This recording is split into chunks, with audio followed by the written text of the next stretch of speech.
Olá pessoal, sou o Planeta Thaís, do canal História da Verdade. Antes de começar, deixa o like, porque o like é muito importante para a sessão do conteúdo da plataforma do YouTube. E vamos falar um pouquinho do governo Jair Bolsonaro, tá? O governo Jair Bolsonaro, ultimamente ele vem se patenteando pelo voto impresso, auditável, aí não deu certo. Agora a criminalização do Alexandre de Moraes, do Barroso, ministro do STF, né, impeachment. Né? Por quê? Porque lá atrás ele teve a campanha da cloroquina, falou de ivermectina, de ozônio no toba e por aí vai. Né? E a gente percebe que não tem nada a ver com política governamental. Né? Por quê? Porque ele não tem política governamental. Ele começou o governo e até hoje não apresentou uma sequer política governamental. Por exemplo, na educação, o que fez Jair Bolsonaro na educação? Né? Ele agora ameaça acabar com o repasse de verba às creches, extinguindo as creches públicas e passando para a iniciativa privada, ou seja, né, depósito de crianças de baixa qualidade para privilegiar o sistema econômico. Né? Ele está criando uma política através do ministro da Educação, que é radicalmente evangélico, né, de separar as pessoas com deficiência mental e física da escola pública e colocar em escolas especiais. Isso é uma discriminação, né, que foi integrado essas pessoas, porque todos os seres humanos são iguais, eles têm dificuldades, mas eu, como professor, eu não vejo problema nenhum em uma pessoa com síndrome de Down estar dentro de uma escola, dentro de uma juventude do qual ele pertence, que possui um pouco menos de capacidade mental de aprendizagem. Né? Aí isso é dado terminalidade, é um termo usado na educação, né? Porque às vezes ele chega a um limite que ele não tem capacidade de avanço. Né? Como diz Piaget, como diz Vygotsky na educação, né? Porque eles são limítrofes, eles não têm capacidade de chegar até certo ponto de aprendizagem, mas alguns até conseguem superar essas barreiras que são raridades. Tá? Ele não tem política para a saúde, né? O sistema único de saúde, vale lembrar que o primeiro-ministro da saúde do governo Bolsonaro, Mandetta, queria acabar com o SUS, né? E aí, acabando com o SUS, o pobre não tem acesso à saúde, né? Como nos Estados Unidos, né? Que saúde não é um direito social, é um direito econômico. Quem tem dinheiro tem saúde, quem não tem, não tem. Né? Ele não tem problema para combate ao desemprego. Nós temos 14 milhões de desempregados, tem quase 40 milhões de trabalhadores nos sistemas informais, né, de trabalho, como os trabalhadores de aplicativos, né, a uberização do trabalho, né, até porque também ele destruiu, junto com Michel Temer, ele está aprofundando a reforma trabalhista. O objetivo só não acabar com a Lei Áurea, né, que aboliu a escravidão. Mas todos os direitos trabalhistas, né, já se fala em FGTS, em 13º, acabar com tudo, né, para aumentar a concentração de renda do empresariado. Isso prova que ele detesta a classe trabalhadora. Né? Se alguém puder me responder aí, né, quando é que foi que ele falou com um sindicato, quando é que foi que ele falou com uma associação, com um movimento social ou uma associação civil, né? Ele nunca falou, ele só se encontra com empresário, banqueiro, ruralista, né? Que é o time dele, é o time para que ele trabalha. E eu vou, no finalzinho eu falo como ele é desvirtuado da concepção de Brasil. Ele não tem uma política para a indústria está destruída. Por quê? Né? A indústria ela só se aquece quando tem mercado de consumo. Né? Por exemplo, no governo Lula, existia o Bolsa Família, que colocou milhões de trabalhadores, tirou da linha da pobreza, colocou na classe pobre, só da miséria, né? Com Bolsa Família, e esse Bolsa Família ele gera renda. Por quê? Porque as pessoas compram, circulam o comércio, que aquece a indústria, que aquece a indústria primária, terciária, etc, etc, etc. O país continua a todo vapor. O Brasil era a sexta economia no governo Lula, hoje é a 12ª. Sem esse programa social, né, as pessoas não compram, o comércio quebra, e, consecutivamente, a indústria não fabrica. Isso leva à segunda questão. Não se atrai investimentos econômicos internacionais num país que não tem capacidade de compra. Né? Quem é o investidor que vai vir investir no Brasil? Se um país tem 14 milhões de desempregados, 19 milhões de pessoas passando fome, mais de 100 milhões de pessoas em insegurança alimentar, qual é o objetivo de trazer? A iniciativa privada, o objetivo maior dela é a oferição de lucro. Né? Num país que não tem renda, né, eles obviamente não vão vir. Política de águas, hídrica. Né? O Brasil está prestes a um apagão. Né? Há mais de 20 anos não existe, né, uma seca tão grande, talvez fruto das queimadas exacerbadas da Amazônia desde o começo do governo dele. Né? Quem não sabe, uma árvore produz 20 toneladas de vapor, né, que sobe aos céus e se transforma em chuva. Uma árvore. Né? Quando você derruba milhões, né, como foi no governo dele, né, é claro que vai diminuindo a capacidade de chover. As nuvens da Amazônia, elas se deslocam para São Paulo também e ajudam na chuva que enche os reservatórios de água. Tá? Desemprego. O que ele investiu no combate ao desemprego? A maior saída do combate ao desemprego é o que o Joe Biden está fazendo lá nos Estados Unidos e o que fez Franklin Delano Roosevelt com o programa de Maynard Keynes, né? O Estado como fomentador de políticas de infraestrutura para o combate ao desemprego e o reaquecimento econômico. Né? Por exemplo, né, infraestrutura, estradas, ferrovias, pontes, construção de programas habitacionais, tudo isso gera emprego, né? E o Estado e a economia começa a ser reaquecida. Sem investimento do Estado de Desenvolvimento Econômico, como foi o Lord Keynes lá no governo Roosevelt, né? O Estado não sai do buraco, porque o livre mercado não investe. Vou dar um exemplo. Né? Porque eles querem comprar refinarias, eles querem comprar hidrelétricas, o mercado está aberto. A refinaria não é, a Petrobras não é um polo fechado, né? Existe a lei de concorrência. O que a iniciativa privada não quer é construir refinaria ou plataforma. Elas querem de graça, já construídas. Tá? O problema é que, né, quando eles assumem, eles também, como está acontecendo agora, quando eles assumem uma empresa de iniciativa privada, uma empresa pública, né, a primeira coisa que eles fazem é reduzir o tamanho da folha salarial, não só com o desemprego, com a demissão em massa, mas também com a redução de salário, demitindo e contratando pessoas mais baratas. Mais uma queda do poder aquisitivo da classe trabalhadora. Né? As reformas trabalhistas tirou todo o poder aquisitivo na rescisão de contrato, tudo o trabalhador está perdendo, né, o poder de compra, e aí a economia fica, né, no buraco como está, né, no Brasil hoje. E o Paulo Guedes, que vive no mundo da lua, diz que a economia está decolando. Eu não vejo aonde, né? Meio ambiente. Qual é a política de meio ambiente do Bolsonaro? Né? Destruição da floresta amazônica, do Pantanal, né? Redução das multas para os desmatadores, né? Todo mundo lembra do delegado da Polícia Federal que fez a maior apreensão histórica de toras derrubadas de IP na Amazônia e como prêmio ele foi afastado. Né? O desmatador foi privilegiado, esse é o governo Bolsonaro.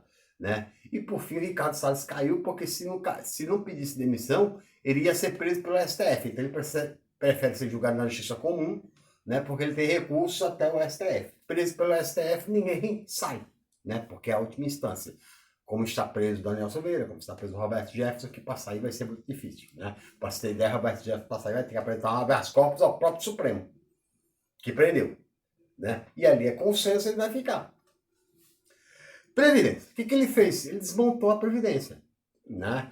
O trabalhador brasileiro ele trabalha em média 8 meses por mês, né? 8 meses por ano no mercado informal. Né? Então ele demoraria 60 anos para contribuir com 40 para se aposentar. Ou seja, a maioria dos brasileiros não vai se aposentar com o salário integral.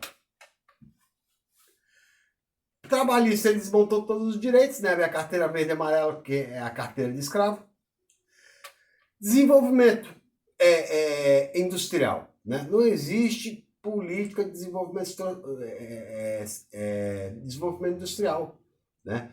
Por exemplo, a refinaria de Abreu e Lima, na Bahia, a refinaria do Rio Grande do Norte, né, faz parte da política de desenvolvimento industrial, porque onde se instala energia, né, tem um polo petroquímico que se instala também, como a Petrobras se instala em um lugar, as empresas de polo petroquímico começam a se instalar também a busca da energia, né, e dos subprodutos originados da refinaria, ou como um ácido siderúrgico, né? Então, essas empresas estão sendo privatizadas, diminuindo, inclusive, a capacidade de refino de petróleo, porque nós somos autossuficientes em exploração de petróleo, mas estamos diminuindo a nossa capacidade de refino de petróleo. Por quê? O governo Lula estava construindo refinarias e eles estão privatizando as refinarias. Né? E aí vai sendo refinado lá fora, vem o preço de dólar, mas a política econômica também do governo federal mudou no governo Michel Temer, porque os acionistas passaram a ganhar mais em detrimento de 210 milhões de brasileiros. Quando no governo Dilma, a política de preços de combustível beneficiava a maioria do povo brasileiro em detrimento das perdas da elite econômica especuladora dentro do Conselho Administrativo da Petrobras. Então, Paulo Guedes deu prioridade, ó, não importa, eles vão ganhar e vocês que se ferrem. Né? O botijão de gás parte pelo mesmo caminho. Ele falou há 2 anos atrás que o botijão que custava R$60 na época, daqui a 2 anos vai custar a metade. Hoje está custando o triplo do que ele falou. Ele é um mentiroso. Né? Vocês podem procurar vídeo do Paulo Guedes. Paulo Guedes diz que a gasolina vai baixar e vocês vão ver ele próprio falando. Privatizações. Né? As privatizações, né, as pessoas dizem, mas a privatização, a estatal é um caminho de emprego. E uma estatal ela serve para gerar emprego mesmo. Ela tem que ter emprego. Né? As pessoas têm que ser bem pagas. Né? Numa Petrobras, por exemplo. Né? Porque bem paga gera economia, porque o cara tem poder aquisitivo maior e vai gastar. Né? E não só isso, né? Vai girar todo um complexo de compra e venda em torno dessas estatais. Tá? A privatização dos Correios pode levar ao fechamento de milhares de agências no Brasil. Vocês acham que a iniciativa privada vai manter uma agência? O Correio é uma das estatais que tem agências em todos os estados brasileiros, em todos os municípios do Brasil. Vai tirar da maioria dos municípios porque não dá lucro. Né? A estatal regula o lucro pela perda e equilibra. A privada, né, ela extermina os que dão prejuízo e fica só com a parte lucrativa. Né? Então, muitas agências, como assim, se for privatizado, o Banco do Brasil vai fechar, Caixa Econômica Federal também. Só que esses dois bancos, a Caixa Econômica é responsável pelo investimento na agricultura familiar e na rural. A rural, os grandes ruralistas dão um jeito. Mas os pequenos agricultores se lascam, porque quanto menor o poder aquisitivo, maior é a garantia que o banco pede para financiar a safra, né, desses pequenos agricultores. Né? E o sonho da casa própria, que é financiado pela Caixa através do Fundo de Garantia do Tempo de Serviço, acaba o Fundo de Garantia, a Caixa não tem dinheiro, ela não consegue investir em programas habitacionais. Né? A Caixa existe principalmente, a maior função da Caixa é o investimento na compra de imóveis. Né? É o banco público com juros mais baixos, só que privatizado, né, ela vai ter uns juros, obviamente, para o banqueiro ganhar, igual ao sistema privado. Energia. Né? A política energética do Brasil é uma lástima. Né? Quando a gente fala da privatização da Eletrobras, vai se privatizar 60% das reservas de água do país. Como é que pode água que não pode ser produzida, não tem como ser produzida, é um dom da natureza, ser vendida se não tem dono? Né? Ficar sendo administrada se não tem dono. Não só isso, né? A energia tem um aumento de 15% esse mês, daqui a uns 3 ou 4 meses virá um aumento de 50%, né? Para beneficiar, né, os grandes produtores de energia. Por quê? Porque é um governo direcionado aos privilégios dos mais ricos. Né? Não só isso, né? O sistema privado, como no estado do Amapá, teve um apagão lá de um mês. Se não fosse a Eletrobras estatal para socorrer com um grande transformador, o estado estava até hoje sem luz. Né? Porque a iniciativa privada não investe. né? Ela retém. Vamos pegar um exemplo básico no nascimento do intelectualismo. A universidade pública é que investe. A privada não gasta em investimento de pesquisa, né? Elas pegam as pesquisas já mastigadas pelas universidades estaduais e federais. Tá? A iniciativa privada é assim. Autonomia do Banco Central. Como é que pode dar o presidente do Banco Central ser mais autoridade do que o presidente da República e o Banco Central que desenvolve a política econômica de Estado? Está na mão dos banqueiros brasileiros. Então eles podem derrubar, inclusive, um presidente da República se não gostar do presidente fazendo uma política sem austeridade fiscal, né? Com desestabilização da moeda, de câmbio, que leve a uma crise econômica, uma crise inflacionária, e o povo vai colocar a culpa no Banco Central? Não vai colocar a culpa no governo federal. Então, o governo que eles não gostem, com certeza eles vão querer sabotar. Né? Voltando à questão da energia aqui, né? A gasolina hoje, né? Está privilegiando, o botijão de gás está privilegiando, mas gera também inflação, porque toda a alimentação que circula no país circula através da malha ferroviária, da malha rodoviária. E a malha rodoviária é caminhoneiros, óleo diesel, o preço do diesel subiu, o transporte, o frete ficou mais caro, é claro que o supermercado repassa ao consumidor. Está aí a fórmula da inflação. Energia, o supermercado passa também a energia elétrica, né, o preço ao consumidor, e o combustível também é repassado ao preço ao consumidor. Por isso que a inflação esse ano, no prato feito, subiu 22%, segundo o IBGE. Por último, a demarcação, aí a gente percebe que ele governa para rico. Né? Ele está atacando direto a demarcação das terras indígenas. A demarcação indígena nada mais é do que uma concessão de terra, não é uma doação de terras, embora as terras sejam indígenas. Né? Quando Pedro Álvares Cabral invadiu o Brasil em 1500, os índios já estavam aqui, 8 milhões de índios já estavam aqui. Né? Então, se eles estão primeiro na terra, é claro que o direito de terra é deles. Né? Mas, de repente, os portugueses que vieram em meia dúzia, hoje dominam o Estado brasileiro e o índio não pode ter terra. E por que ele quer? Ele falou agora numa live recentemente, quinta-feira, né, que deveria desmatar para facilitar os grandes produtores de soja. Né? Então ele não está trabalhando para a agricultura familiar, por reforma agrária, até porque eles acham que esses grupos são terroristas. Né? Ele está trabalhando para os grandes produtores rurais que estão pouco se lixando para a fome no Brasil, porque o agronegócio ele exporta. Né? A agricultura familiar que nos alimenta, 70% do que comemos vem da agricultura familiar.